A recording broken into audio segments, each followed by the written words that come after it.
Well, hello boys and girls, and welcome back to my workshop. And in today's video, I will do my best trying to answer all the questions you guys have asked me over the past few years regarding paper. So first, why do I work with paper?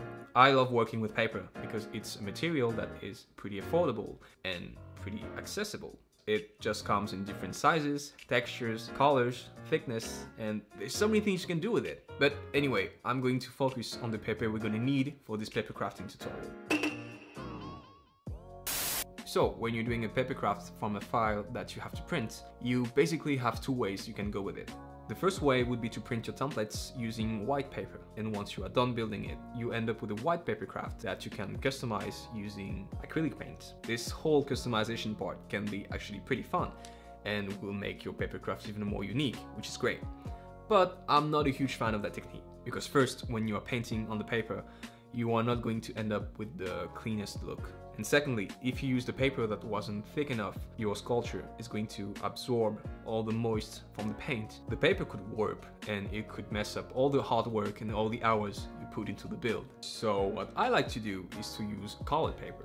As I've told you, paper comes in different shapes, sizes, textures, and in a variety of different colors that you can pick from.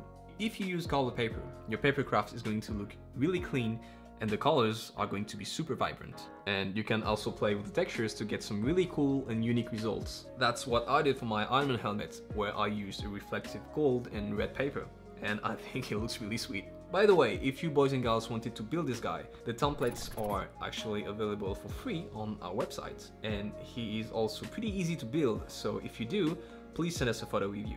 Anyway, when it comes to choosing the right paper for your build, one of the most crucial things you have to take into consideration is the thickness of the paper. Most of the time, for a build about the size of the Iron Man helmet, I would suggest you to use a paper between 220 to 280 GSM. So this way, your papercraft is going to be sturdier and last longer in time. If you use a paper that's too thin, your sculpture could end up being really fragile, and the faces, instead of being really straight, could end up warping.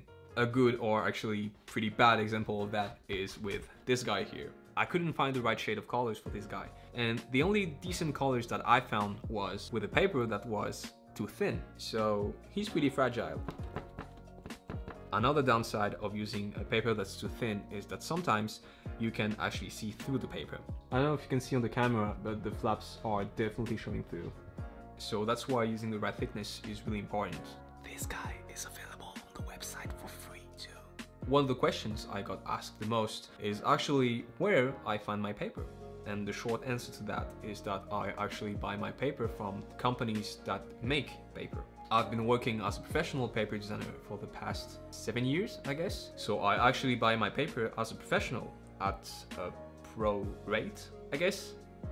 So that's why I have access to paper of different sizes, shapes, and textures that are normally not accessible to the general consumer.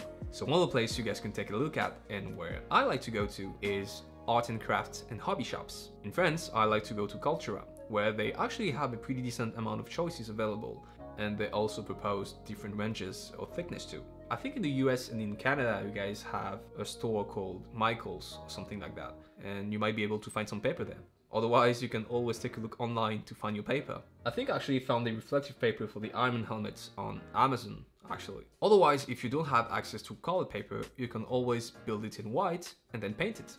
And I think that's about it regarding the paper. So I will see you guys in the next video, where I'll be answering questions regarding printing, and where I'll be sharing you guys some of my tips to print on black paper. Iko!